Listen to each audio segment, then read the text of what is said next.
नमस्कार बंधुरा आज के रेसिपी छातुर परोटा। तार जोन्नो एखाने आमि निये नियेछि 500 ग्रामेर मतो मयदा, तार साथे दिये दिलाम स्वाद मतो नुन, हाफ चामचेर मतो कालो जिरे और दिलाम सादा तेल। एबार भालो करे आमि मेखे नेब शुकनो उपकरण दिये। एखन अल्प अल्प जल दिये एकटा डो तैरी करे नेब। एखाने आटाटा माखा हये गेछे। एखन आमि एटाके रेस्टे 10 থেকে 15 मिनिटेर मतो ढाका दिए रेखे देब। एदिके आमि एकटा बाटी निये नियेछि। एर मध्य जे पुरटा बानाबो सेटा आगे थेके तैरी करे नेब। सबार प्रथमे दिए दिलाम एखाने एक बाटी छोलार छातु। एरपर दिए दिচ্ছি एखाने कुचोनो पेঁয়াজ। एखाने बड़ साइजेर आमि 3টে पेঁয়াজ नियेछि।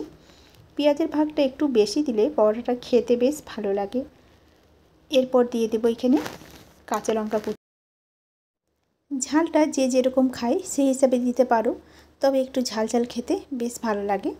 एरपर दिए दिलाम एखाने स्वाद मतो नुन। तारपर दिए देब देखो रसुन कुचोनो। बेश अनेकटाई रसुन कुचोनो देब। एते करे मुखे परोटा खाওয়ার समय যখন रसुन कुचिटा मुखे पड़बे भीषण सुंदर लागबे।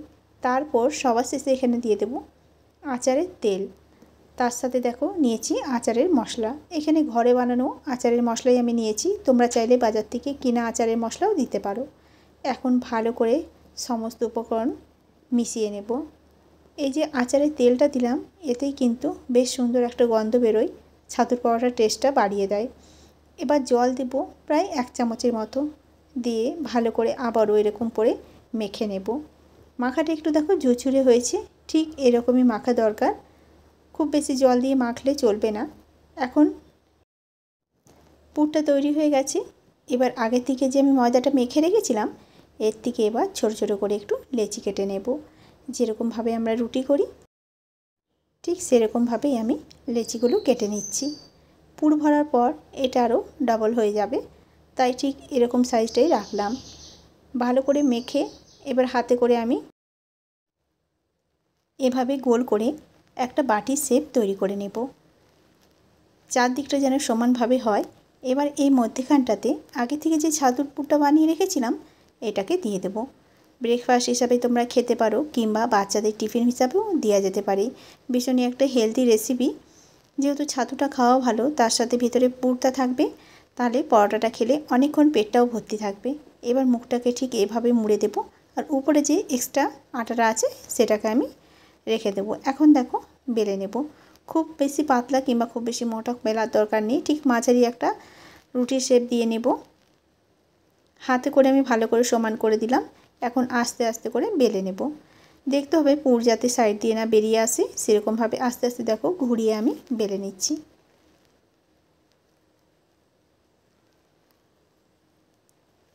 এভাবে ঠিক বেলে নিলাম। এর থেকে আর বেশি আমি বড় করব না। এবার একে একে এগুলোকে ভেজে নেব। এদিকে একটা তাওয়া বসিয়ে দিয়েছি গ্যাসের চুলায়। এখন আমি পরোটাগুলো দিয়ে দেব। আমি একটা একটা করে ভেজে নেব। প্রথমে শুকনো খোলায় একদিকটা ভাজা করে নেব। যখন দেখব একদিকটা ভাজা হয়ে গেছে তখন আরেক দিকটাকেও পাল্টে দেব। ভালো করে দুদিকটা আগে সেঁকে নিলে তাহলে রুটিটা কাঁচা থাকবে না। তারপরে আমি এখানে তেল দিব। তোমরা চাইলে এখানে ঘি দিয়েও ভাজতে পারো। এখানে আমি তেল দিয়ে ভাজলাম। আবার অনেকে চাইলে এর মধ্যে বাটারও দিতে পারো। এখন দেখো সাদা তেল দিয়ে আমি দুপাশটাকে ভালো মতো করে ভেজে নেব লাল লাল করে। খেতে ভীষণই সুন্দর লাগে। চা দিয়ে খেতেও ভালো লাগে, আবার সসের সাথেও খেতে খুব সুন্দর লাগে। একদিকটা আমি তেল দিলাম অল্প করে, সামনের দিকটাও আরও অল্প তেল দিলাম। আমি এখানে অল্প অল্প তেল দিয়েই ভাজছি। একদিকটা দেখো লাল হয়ে গেছে, আরেক দিকটাও ভেজে নেব। খুন্তি দিয়ে এভাবে চেপে চেপে ভেজে নিতে হবে যাতে রুটিটা কাঁচা না থেকে যায়।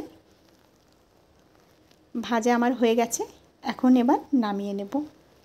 তো তৈরি হয়ে গেল আজকের রেসিপি পুর ভরা ছাতুর পরোটা। আজকের রেসিপি তোমাদের কেমন লেগেছে অবশ্যই কমেন্ট করে জানাবে। যদি ভিডিওটা ভালো লাগে তবে একটা লাইক করে দিও। আজকের রান্না এ পর্যন্তই। দেখা হচ্ছে নতুন কোনো ভিডিও।